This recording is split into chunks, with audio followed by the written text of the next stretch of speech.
Queridos, nós vamos, pela graça de Deus, continuar falando um pouquinho lá na primeira carta que Paulo escreveu lá para Timóteo, lá na igreja de Éfeso, e mencionando, recuperando um pouquinho de coisas da semana passada. Primeiro lembrando, para ajudar a memorizar, que a primeira carta de Paulo a Timóteo, a segunda carta de Paulo a Timóteo, a carta de Paulo a Tito, são chamadas de cartas pastorais.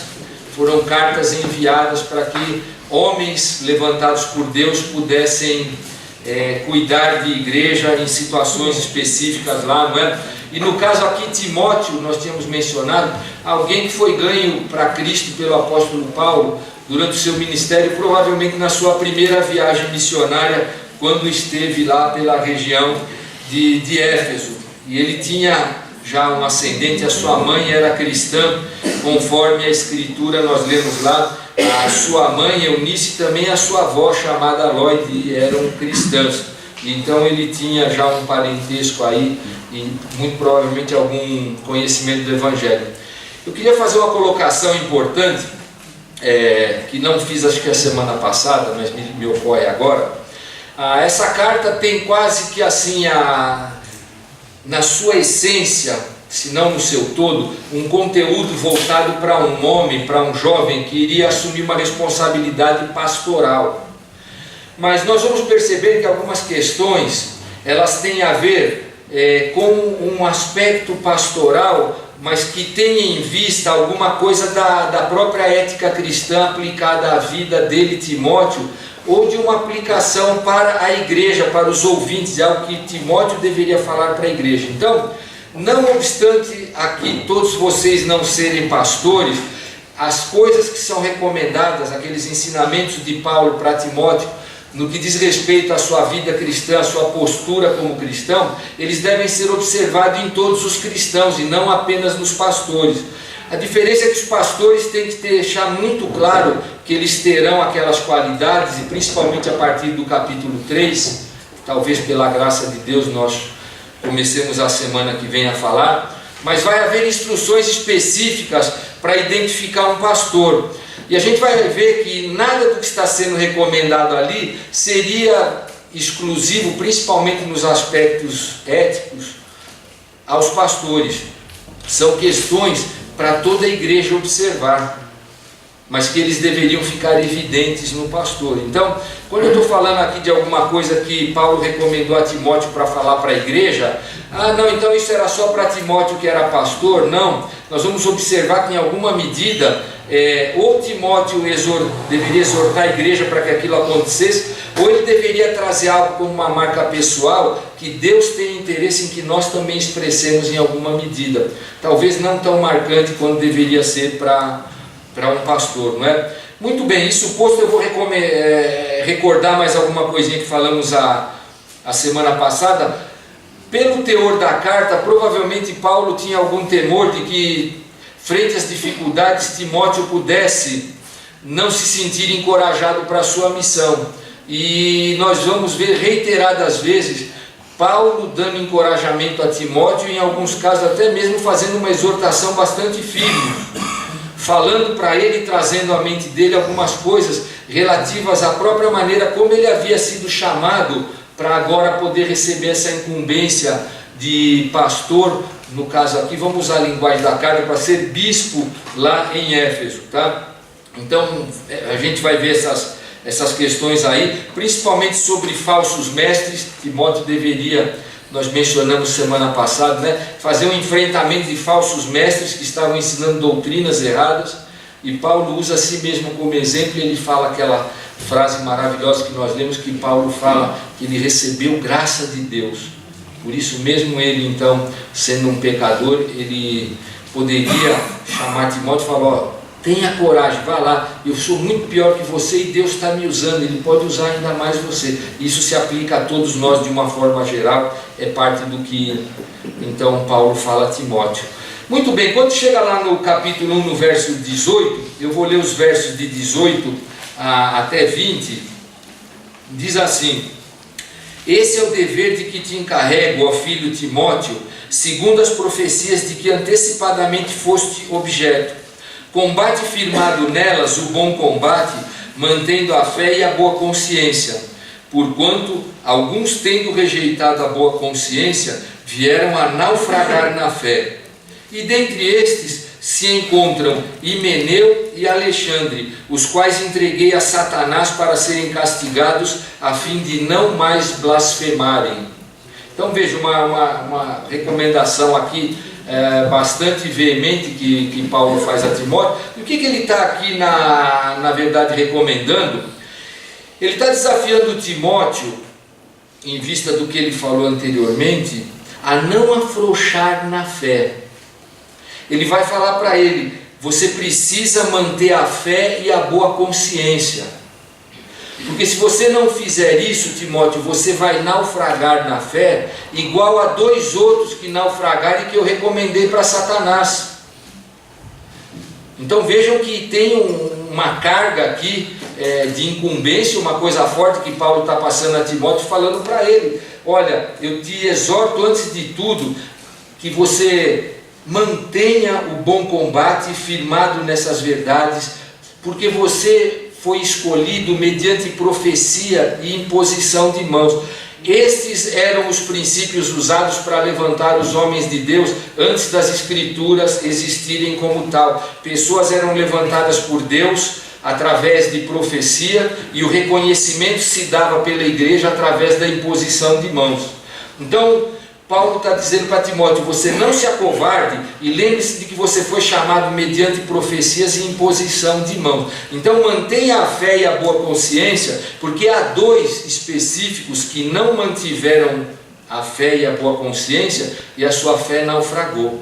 E naufragou de tal forma que eles foram entregues pela igreja, aqui Paulo diz por mim, para Satanás aí, não é?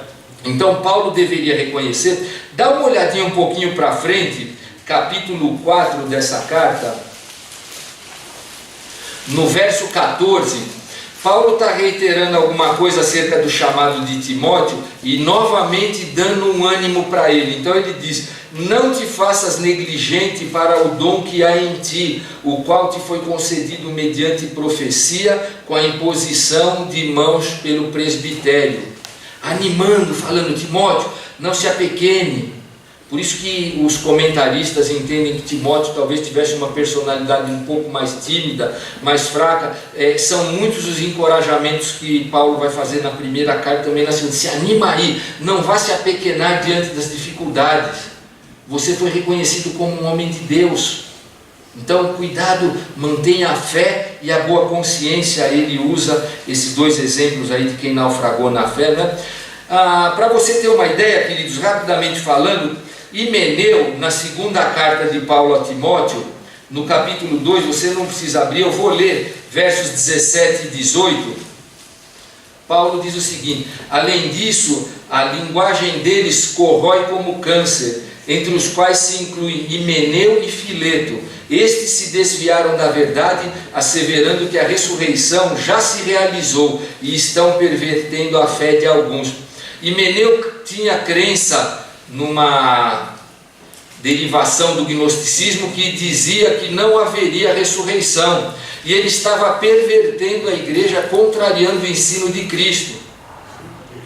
Então ele está separado até num outro texto lá na segunda carta, mostrando mais ou menos qual era o caráter dele. E na mesma segunda carta, capítulo 4, verso 14, provavelmente, eu não estou afirmando de forma categórica, mas provavelmente o mesmo Alexandre que é mencionado aí, Paulo diz o seguinte: Alexandre o latoeiro causou-me muitos males, o Senhor lhe dará paga segundo as suas obras.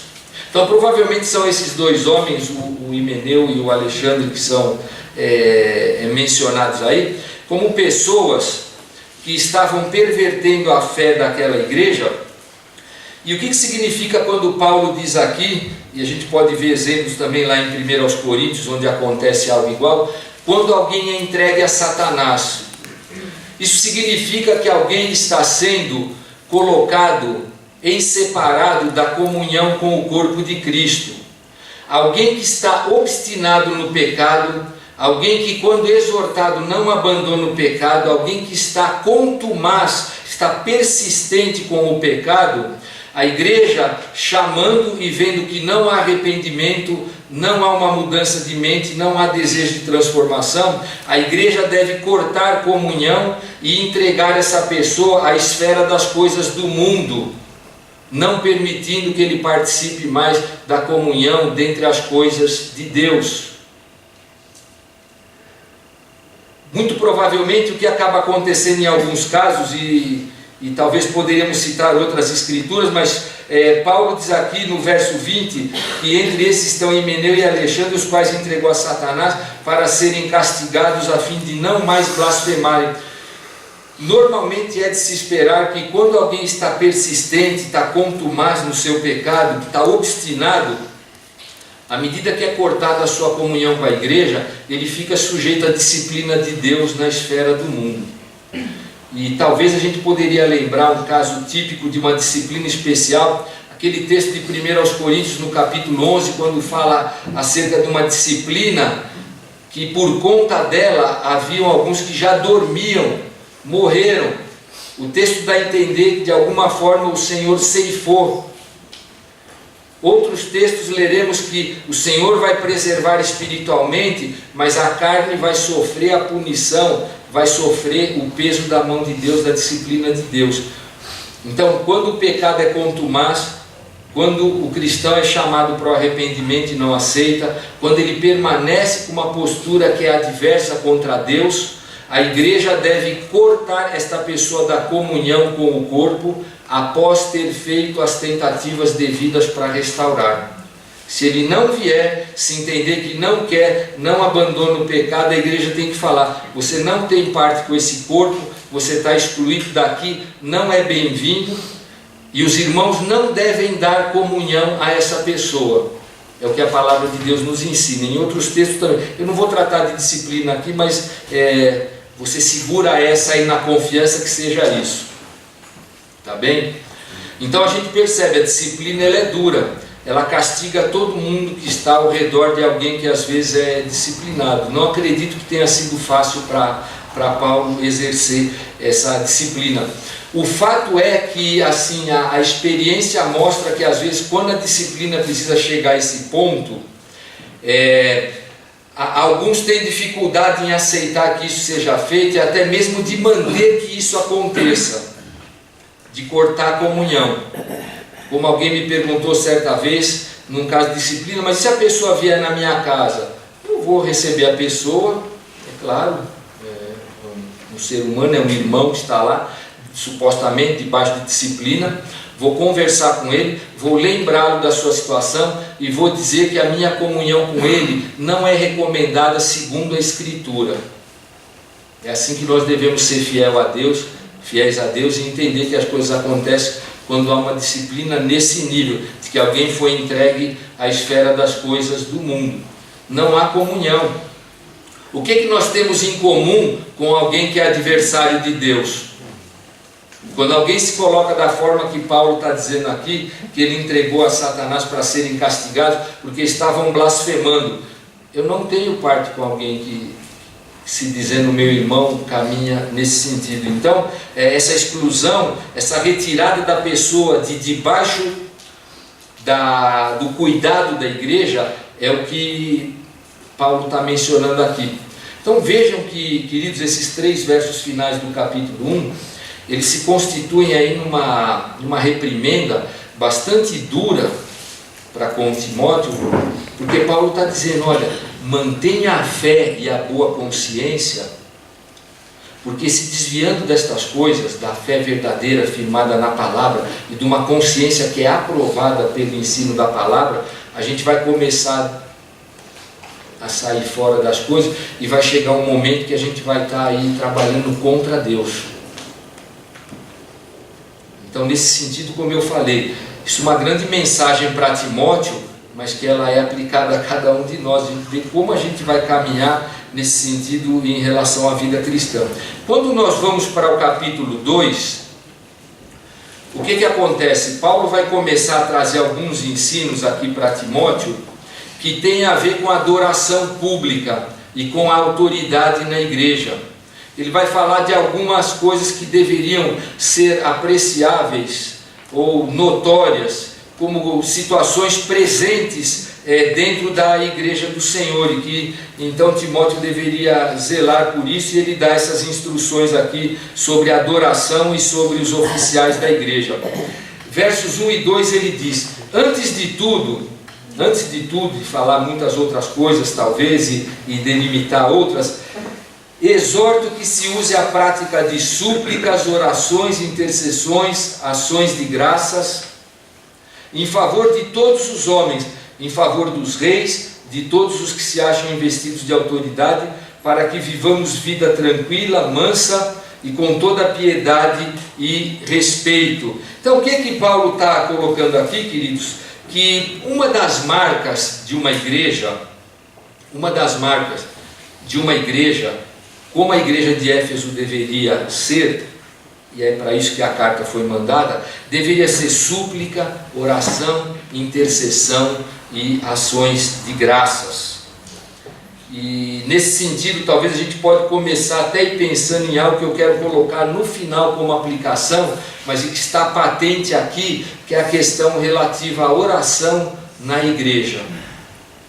Então Paulo está colocando para Timóteo, essa igreja tem que ter como uma de suas marcas oração, súplica, intercessão, ação de graça por todas as pessoas. Orem pelas autoridades, orem por todos os homens. Pensa num contexto que muitas lutas estavam sendo enfrentadas por essa igreja, principalmente perseguições. E o que Paulo vai dizer para Timóteo não é para formar uma barricada contra os inimigos, é para orar por eles. Ore por eles, pelas autoridades. Primeiro ele fala aqui algo que assim é muito marcante: orar por todos os homens, por toda a humanidade. É a exortação que Paulo faz aqui, e ele vai mostrar nos versos 3 e 4, olha como é importante isso. Isto é bom, né? Orar, interceder por todos os homens, pelas autoridades. Isto é bom e aceitável diante de Deus nosso Salvador, o qual deseja que todos os homens sejam salvos e cheguem ao pleno conhecimento da verdade. Então vejam, queridos, que nós podemos sentir e perceber nesta frase que o objetivo de Paulo, exortando Timóteo, é para que orem por todos, porque Deus, Ele quer alcançar todos. Sabemos que todos não serão salvos. O decreto de Deus não inclui todos. Nós não sabemos quem são as pessoas que serão salvas. Mas Paulo está dizendo, olha, orem por todos os homens, sem exceção, porque o Senhor entende que isso é bom, e o desejo de Deus é de ser salvador mesmo. Orem pelas pessoas, intercedam. Ele fala oração, suplicações de graça, e ele usa ali um caráter múltiplo para falar a respeito destas coisas. E esta oração específica, da forma que Paulo coloca, a gente percebe que é uma oração que tem caráter missionário e evangelístico. Ora por todos os homens, e aí ele diz no verso 4, que Deus deseja que todos os homens sejam salvos e cheguem ao pleno conhecimento da verdade. Interceda por eles. A igreja tem que orar pelas pessoas. E ele segue então aí nos versos 5 e 6. Porquanto há um só Deus e um só mediador entre Deus e os homens, Cristo Jesus, homem, o qual a si mesmo se deu em resgate por todos, testemunho que se deve prestar em tempos oportunos. Então ele frisa aqui para Timóteo, embora os homens sejam muitos, um só é o Salvador, é Jesus Cristo. O desejo de Deus é que as pessoas sejam salvas, mas nós precisamos levar o Evangelho, precisamos interceder por estas pessoas, porque Jesus Cristo se deu exatamente para resgatar pessoas. Esse foi o objetivo da morte de Cristo, é o que ele nos diz aqui. E ele fala no final do verso 6, testemunho que se deve prestar em tempo oportuno. Jesus Cristo como único mediador entre Deus e os homens, que deseja que todos sejam salvos, é um testemunho que nós devemos dar em tempo oportuno. Então a igreja, que somos nós, precisa olhar para estas coisas e entender que foi um legado deixado da fundação da igreja, para a igreja fazer uso enquanto ela existir. E Paulo falou para Timóteo, você tem que fazer estas coisas aí na igreja. Tem que caminhar dessa forma.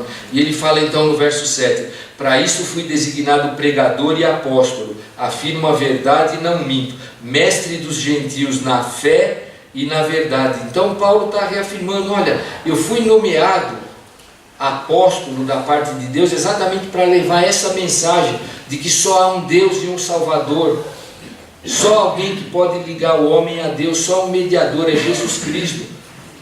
Então eu estou incumbido de levar esta mensagem aí aos gentios prioritariamente. Esta é a mensagem do meu apostolado, isso é o que eu devo carregar enquanto mensageiro aí como apóstolo.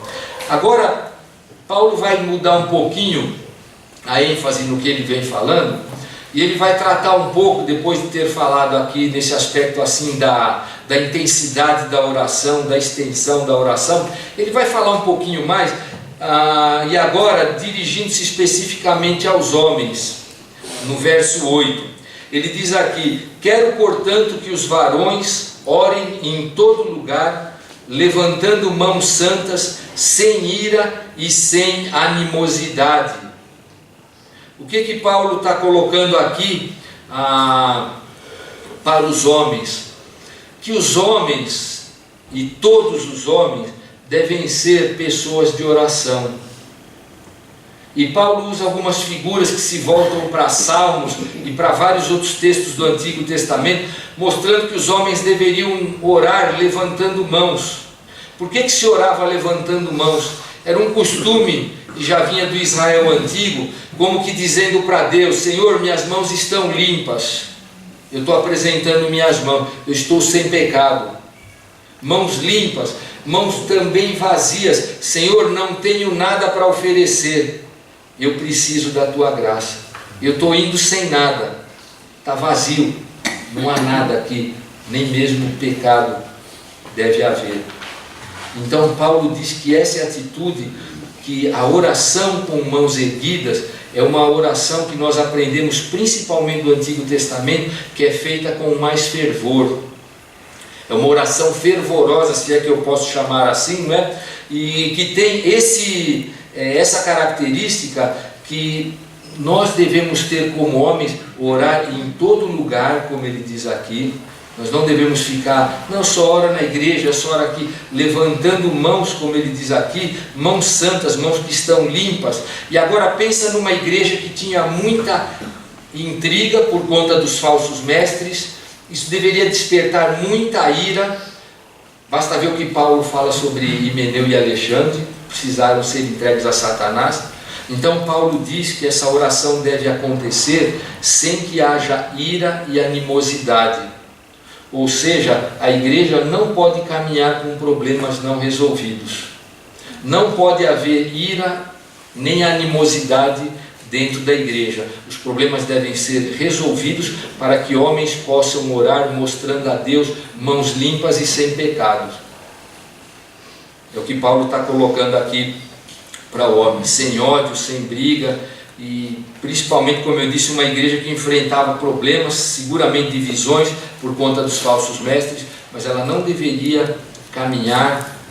O bom cristão deveria estar se avaliando, resolvendo as coisas, para poder mostrar as mãos: Senhor, estou aqui, vazias e limpas na tua presença. Caráter da oração por parte dos homens. Versos 9 e 10 ele vai falar algo sobre também a questão da oração referente a mulheres.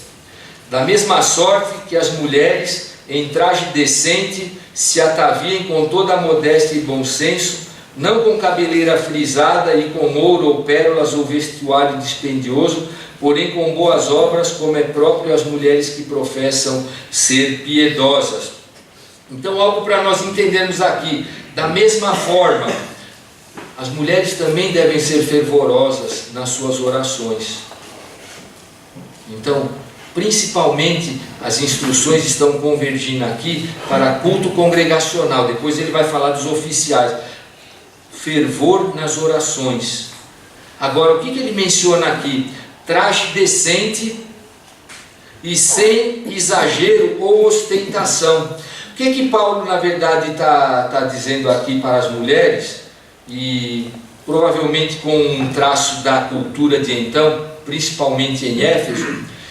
é que o que deve chamar a atenção para as coisas de Deus é o nosso homem interior e não aquilo que nós usamos exteriormente. Então não vale nada um traje muito chamativo, querer promover a minha própria glória, se não há piedade em mim. Como ele finaliza ali o verso 10, dizendo: com boas obras, como é própria das mulheres que professam ser piedosas. Então, o que deve chamar a atenção para uma mulher cristã na igreja é a piedade com que ela lida com as questões referentes à fé cristã. Não o vestuário, não alguma coisa que possa ser exagerada, e também o cuidado com a decência. O cuidado com a decência. Ah, pastor, mas será que alguém usa roupa indecente? Eu creio que sim, em algumas ocasiões. Agora, é evidente que a decência que está se cobrando não é para a igreja, é para a vida. Que deve chamar a atenção, que deve atrair a atenção de alguém para uma mulher cristã, segundo Paulo nos diz aqui, não é a forma como ela possa vir a se vestir ou a se ornamentar para brilhar, mas a sua piedade. Então a coisa não é para a igreja, a coisa é para a vida das irmãs. Eu já compartilhei com os irmãos que existe uma coisa que, embora pareça antagônica, é o feminismo cristão, né? Deus não é pelo feminismo nem pelo machismo, porque essas duas coisas são incongruentes. Deus é pela convergência da vida piedosa, tanto para o homem como para a mulher.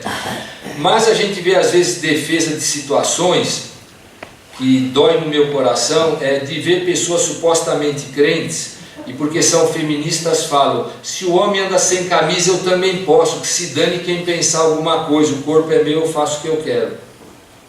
Eu não vejo nessa afirmativa o que eu leio na Escritura como sendo o amor entre irmãos, e nem o princípio de decência que Deus coloca para os cristãos. Mas infelizmente há coisas como essa. Há também homens que, num certo sentido, buscam de algumas formas chamar a atenção, talvez para as pessoas ao seu redor, para si mesmos e não para a sua piedade como cristão. Então ninguém vai pegar para si, que eu não estou acusando ninguém, eu estou falando de situações gerais. Então tem gente, eu conheci um cristão,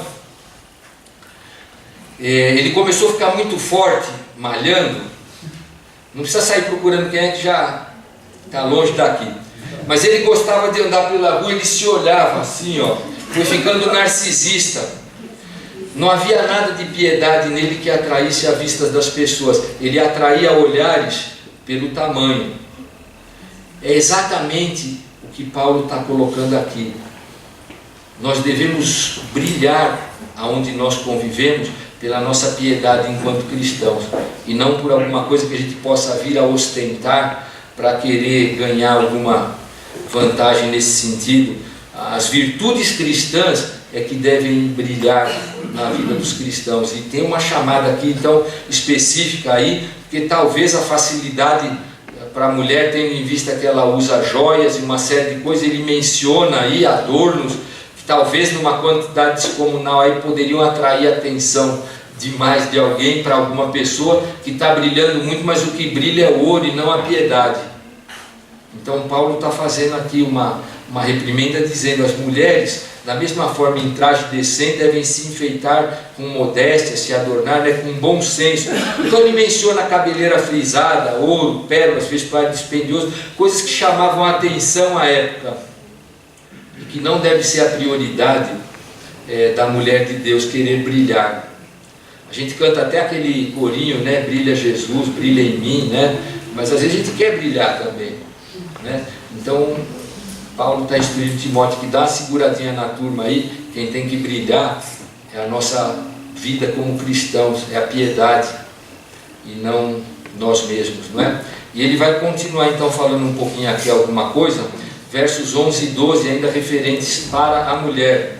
Ivani, a mulher aprenda em silêncio com toda submissão, e não permito que a mulher ensine nem exerça autoridade de homem. Esteja, porém, em silêncio.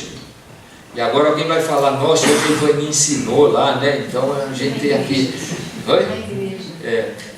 ensinou na igreja, nossa, então caiu a casa. Mas queridos, o que Paulo está instruindo Timóteo aqui, nós devemos aprender com essa afirmação dos versos 11 e 12?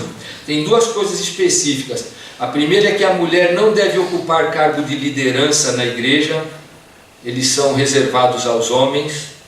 E a segunda coisa é que a mulher não pode ser a doutrinadora da igreja. O ensino da Escritura na igreja pertence aos homens. Então hoje a Ivani deu uma aula lá, foi uma bênção, viu, Ivani? Obrigado por isso. Veio trazer conhecimentos para nós. Ela não doutrinou teologicamente a igreja, por isso a colocamos lá para trabalhar dessa forma. Então a gente precisa ficar atento a isso, porque eu já vi assim absurdos tão grandes. Certa vez, graças a Deus é um tempo que já se perdeu lá atrás, mas havia uma mulher aqui na frente fazendo a abertura do culto. E claro, quem faz a abertura deve procurar animar, conclamar as pessoas, falar verdades de Deus para isso. E a pessoa falou, olha, nós vamos cantar agora um hino, um corinho, que fala sobre Jesus, o bom pastor. E eu estou lembrando lá do Salmo 23, o Senhor é o meu pastor, nada me faltará. Então vamos cantar, animar desse hino, né? E alguém levantou e falou, se essa mulher continuar pregando e doutrinando aí, eu vou embora. Então, ridículo, fez um papel ridículo, patético, que não contempla a Escritura. Então, o texto fala de coisas diferentes. Então, a responsabilidade de doutrinar uma igreja está sobre o homem. Logo, você também já pode começar a pensar um pouquinho aí, se você é homem, você precisa se coçar para fazer aquilo que a palavra de Deus está colocando e está delegando sobre a autoridade dos homens. Então, muito provavelmente a gente deve olhar aqui, quando a palavra de Deus usa aqui no verso 12, duas vezes a palavra silêncio, você pode pesquisar depois lá, que eu não estou torcendo a Escritura não.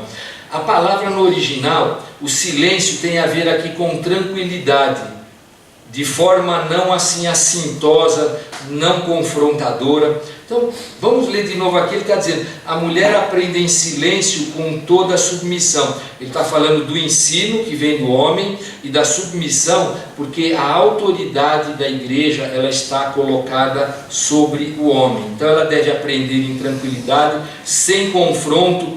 Por quê? Porque uma mulher que confronta publicamente um homem, principalmente líder da igreja, está afrontando uma liderança que é dada por Deus. E aí, se você pegar então, faz o combinado, 1 Coríntios capítulo 14, o mesmo apóstolo Paulo vai falar, tem dúvida, consulta o marido em casa, para não confrontar homem publicamente. Agora vejam, queridos, o que eu estou falando aqui, eu estou tirando da Bíblia, não fui eu que inventei nem criei. Pode ser que alguma mulher se aborreça, mas não sou eu que estou inventando, eu estou lendo conforme a palavra diz, que a mulher deve aprender em silêncio e em submissão. E depois ele diz, não permito que a mulher ensine, nem que exerça autoridade de homem. A autoridade de homem aqui é a liderança da igreja, mas que ela esteja, porém, em silêncio aí. Então, queridos, liderança nesse sentido de autoridade e ensino na igreja foram dados ao homem. É o que o texto diz. Agora, se você falar, tem muito homem que não tem autoridade para nada, não é autoridade no lar, distorções nós temos muitas. Tem muita mulher que é mandona, exerce autoridade na casa, manda demais, quer dar ordem. Queridos, distorções nós temos N. Mas nós precisamos olhar para a Escritura e fazer aquilo que a Escritura está delegando para nós, né? Eu quero colocar uma coisa específica. Em geral, estes dois versos e mais algum outro da Escritura, eles são normalmente, nas igrejas onde tem uma teologia um pouco mais liberal, eles são colocados assim como sendo aspectos culturais. Paulo falou isso por conta da cultura. Então hoje a gente tem que ler diferente. Eu tenho dificuldade com isso, porque Paulo não disse aqui que o dia que a cultura mudar, vocês mudem também. Ele deixou uma ordenança aqui para a igreja, a de Éfeso com Timóteo, e a nossa hoje que vem de lá. Mas há uma questão legal para a gente ver. versos 13 e 14. Por que o homem deve liderar e ensinar a igreja? E o próprio Paulo responde, e o motivo não é a cultura. Porque primeiro foi formado Adão, depois Eva. E Adão não foi iludido, mas a mulher, sendo enganada, caiu em transgressão. Então o que Paulo está colocando aqui?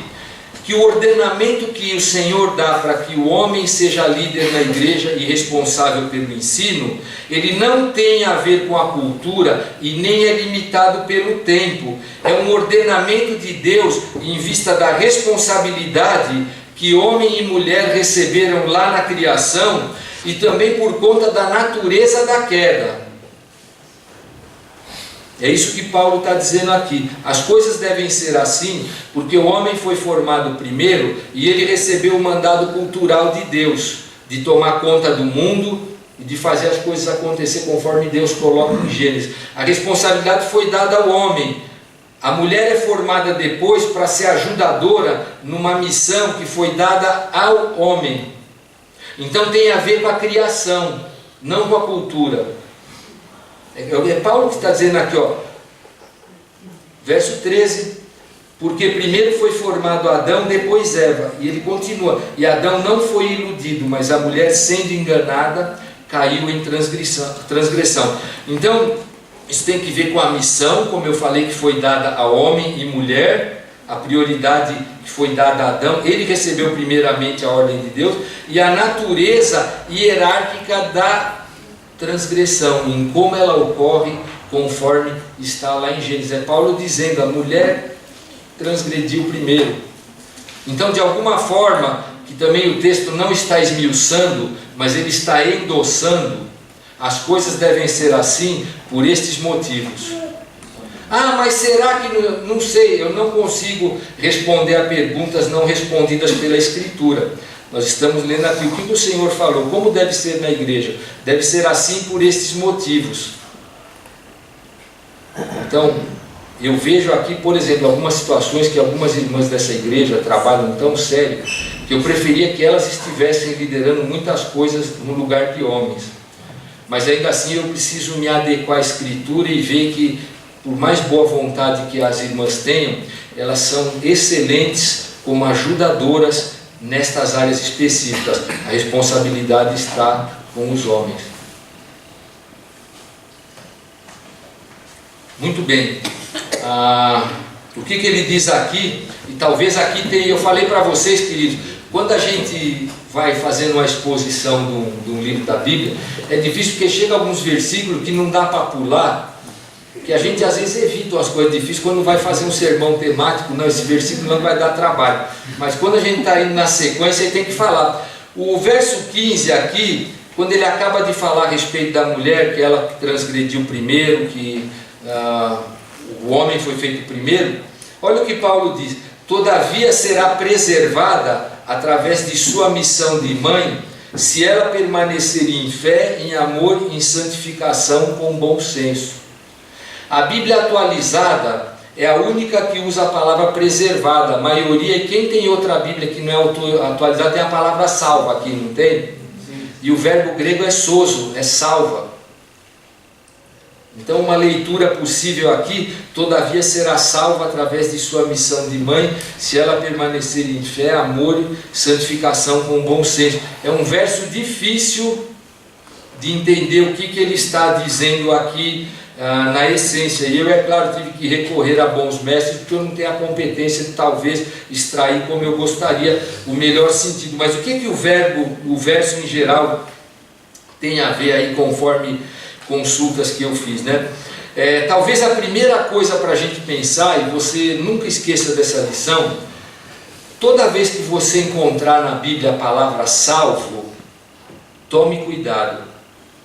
Por quê? Porque algumas pessoas pegam todas as ocorrências da palavra salvo e aplicam uma conotação soteriológica, ou seja, salvífica, com relação à salvação da condenação. E não é o que a palavra de Deus está falando. Eu vou dar 2 exemplos aqui, mas até um terceiro que me ocorre agora. Se eu estou morrendo afogado você me joga uma boia, eu consigo segurar na boia, você me resgata. Eu fui salvo da condenação do pecado? Aí você vai falar, olha, ele se salvou. Aí alguém vai falar, olha, se jogar a boia para alguém, ele pegar, ele está salvo. É o que alguns fazem com a Escritura. Não, olha o ambiente da passagem, daquele texto, e quando a palavra salvo aparece lá, veja do que se está sendo salvo. O texto, às vezes, como eu disse, não é soteriológico, ele não tem a ver com a salvação da perdição eterna. 2 exemplos que nós temos grandes como isso. Mateus capítulo 24, verso 13, está falando daquela tragédia toda que vai acontecer durante a grande tribulação. A igreja já não estará mais aqui, mas o texto diz lá, aquele que perseverar até o fim, será salvo. É da condenação do pecado? Não, dos flagelos da tribulação. Vai ser salvo de tudo aquilo que está ocorrendo ali. O perseverante vai ser preservado por Deus, ele vai ser salvo dos ataques. Quando nós vamos lá para Tiago, no capítulo 5, no final, versos 13 a 15, está falando a respeito de pessoas que estão com enfermidades, possivelmente enfermidades que adquiriu por conta do pecado. E aí o que a palavra de Deus diz? Manda os presbíteros ir lá orar, ungir com óleo e vai pregar arrependimento, e lá no final diz o seguinte: a oração da fé salvará o enfermo. Então salvou, ele não vai mais para o inferno na hora que sair a doença? Não, vai salvar da enfermidade, vai curar, vai restaurar da enfermidade. O contexto que está dizendo do que vai ser salvo. Isso posto, a gente pode olhar para esse verso, quando ele diz que a mulher vai ser salva, ele não está falando de conversão, ele está falando que ela vai ser preservada, poupada, salva ou mantida desta situação de não ter na igreja autoridade nem sobre homem e também para o ensino. Mas em casa, no ambiente da família onde estão os filhos, a mulher tem essa autoridade sobre os filhos. Ela pode e deve ensinar, e ela deve ter autoridade sobre os filhos. Então eu vou ler de novo, ele diz aqui, não é? Verso 13, aliás. Porque primeiro foi formado Adão, depois Eva. E Adão não foi iludido, mas a mulher, sendo enganada, caiu em transgressão. Todavia será salva, ou preservada, ou mantida, através de sua missão de mãe, se ela permanecer em fé e amor e santificação com bom senso. O papel então de mãe aqui no lar permite que a mulher exerça autoridade, aí sim, sobre os filhos, e para ensinar, inclusive, tem essa autoridade.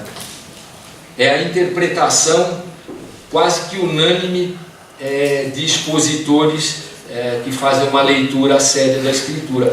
Há uma posição que entende que o texto remete a Maria, e que a salvação viria inclusive da própria mulher quando ela se tornasse mãe de Jesus. Então, queridos, eu tenho dificuldade em achar tudo isso fazendo uma leitura desse texto.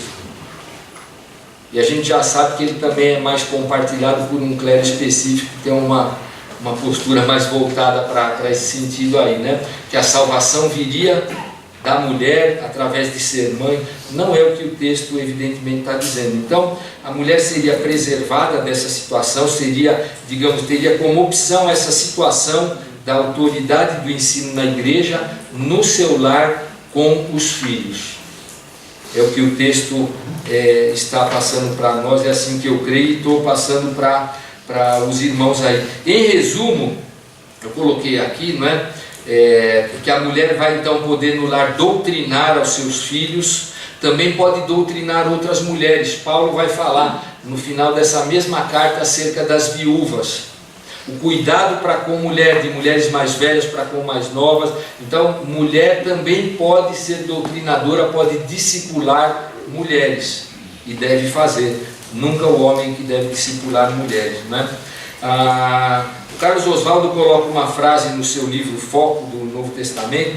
Ele diz que o resumo dessa parte do capítulo 2 como um todo é que durante a adoração pública as mulheres devem aprender e não ensinar, e seguir ao invés de liderar. É o que o texto está dizendo aqui, no âmbito da igreja, não é? essa é a percepção que nós devemos ter do funcionamento do culto na igreja. É assim que uma igreja do Novo Testamento deve funcionar. Muito bem, quando Paulo acaba de falar estas coisas, ele vai passar aqui para uma outra área, que eu pretendo, pela graça de Deus, começar a semana que vem. Ele vai falar a respeito de como deve ser o procedimento dos bispos ou pastores. Por que eu falei bispos ou pastores? Capítulo 3, verso 1, diz episcopado, está falando de bispo, né?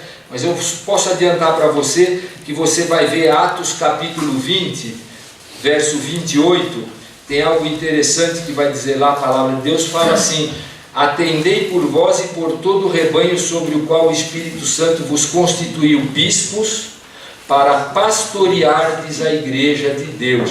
Bispo e pastor são palavras intercambiáveis na Bíblia. Então, eu comentei com os queridos, eu quero falar um pouco sobre as qualidades do pastor e também dos diáconos, porque vocês, como igreja de Cristo, devem me avaliar conforme as qualidades do pastor que a Bíblia coloca, e também para fazermos escolha de diáconos.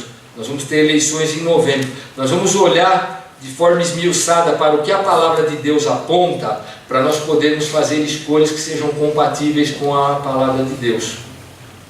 E eu quero comentar rapidamente essa questão do bispo, que a princípio era um mero pastor. Ela sofreu um desvio no começo da igreja, lá pelo segundo século, onde começou a se entender que deveria haver um bispo monárquico, um bispo que teria mais autoridade que os demais, ele seria bispo sobre os bispos. E daí a gente deu um pulinho e caiu no papado. Mas são ideias totalmente estranhas à Bíblia, não encontram eco algum, nada, nem sinal disso. Bispo monárquico, essas coisas não existem. Então nós vamos ver como deve ser olhado, o que um pastor deve apresentar para a igreja, como ele deve ser visto pela igreja, e também assim um diácono. Pela graça de Deus nós vamos falar semana que vem sobre o que nós vimos aqui do final do capítulo 1 e também do capítulo 2, né? Eu queria deixar para os queridos algumas aplicações para a nossa vida. A primeira delas é que Paulo coloca, principalmente no começo do capítulo 2, que nós, como igreja, quando a igreja está reunida num culto público, num culto congregacional, é o entendimento que brota aqui do começo do capítulo 2. Nós, reunidos como igreja, deveríamos orar muito mais. Nós oramos muito pouco, oramos por poucas coisas, nós não intercedemos por um monte de coisas. A igreja tem que ser um lugar de muita oração. Como eu li aqui, os homens de mão levantadas, mulheres piedosas, pessoas que estão fazendo o que Paulo fala ali no capítulo 2, verso 1, súplica, prática de súplica, oração, intercessão e ação de graça. Várias nuances diferentes da oração deveriam estar presentes em todo o culto congregacional, a meu ver. É o que eu vejo Paulo desafiar aqui Timóteo a fazer. Se a gente perceber que a gente faz uma oração no começo, uma no meio e uma no fim, a gente está fora do molde de uma igreja neotestamentária. A gente ora muito pouco. Deveríamos orar bem mais. É uma das aplicações que o texto diz aí. Por todos os homens, como Paulo ensinou, orar por conversões, orar pelas autoridades, orar por esse mundo todo que está perdido, interceder, suplicar, gratidão, ações de graça. Obrigado, Senhor. Quantas coisas temos recebido da mão de Deus, deveríamos agir assim. Não temos feito, e eu me vi muito envergonhado meditando nessa porção. Nós não oramos praticamente. Muito bem, o que mais? Está aí o desafio, né? O que mais que Paulo vai falar, principalmente no verso 6, que nós como igreja devemos manter um constante testemunho de que só existe um Deus e um mediador entre Deus e os homens, que é Cristo Jesus. Paulo fala lá, é um testemunho que se deve dar oportunamente. Cria oportunidade, querido. A própria palavra diz, prega a tempo e fora de tempo, insta, quer seja oportuno, quer não. Ele vai falar para Timóteo lá na frente, pregar a palavra. Nós precisamos anunciar o Evangelho, é algo que Paulo deixa aqui para esta igreja e para nós também. Uma terceira coisa, o desafio para Timóteo aqui. O pastor ou os pastores, conforme seja a realidade da igreja, eles devem fazer o máximo, devem se esforçar ao máximo para garantir que a igreja seja marcada pela paz, como Paulo menciona aqui, pela ausência de animosidade e por vidas santas. Então esse é o trabalho, talvez o produto final que a igreja deveria de alguma forma ver. Ele falou: Timóteo, as pessoas devem estar levantando mãos santas, orando, sem animosidade, sem ódio entre elas. Os homens devem ter esse perfil de santidade, e a mulher esse outro, um perfil de piedade. E eu estou falando para você, Timóteo, abre o olho que a igreja precisa, você precisa ajudar a igreja a produzir esse tipo de qualidade no homem e na mulher. Uma igreja piedosa, que tem muita oração, que é fervorosa. Então esse é um desafio aí. Homens com vida santa, sem ressentimento. Mulheres com vida santa, sem vaidade ou indecência. É o que a igreja deve produzir como caráter dos cristãos, não é? Uma coisa que o texto não diz, mas eu estou trazendo aqui, queridos, é que uma coisa desonrosa deve ser, conforme o espírito que Paulo coloca aqui, seria talvez mulheres com traje indecente ou com postura desrespeitosa na igreja. Isso não seria uma coisa legal, isso seria desonroso. Mas eu creio que tão desonroso para a igreja quanto isso deve ser um homem que não tem vida de oração e que não é apto para ensinar.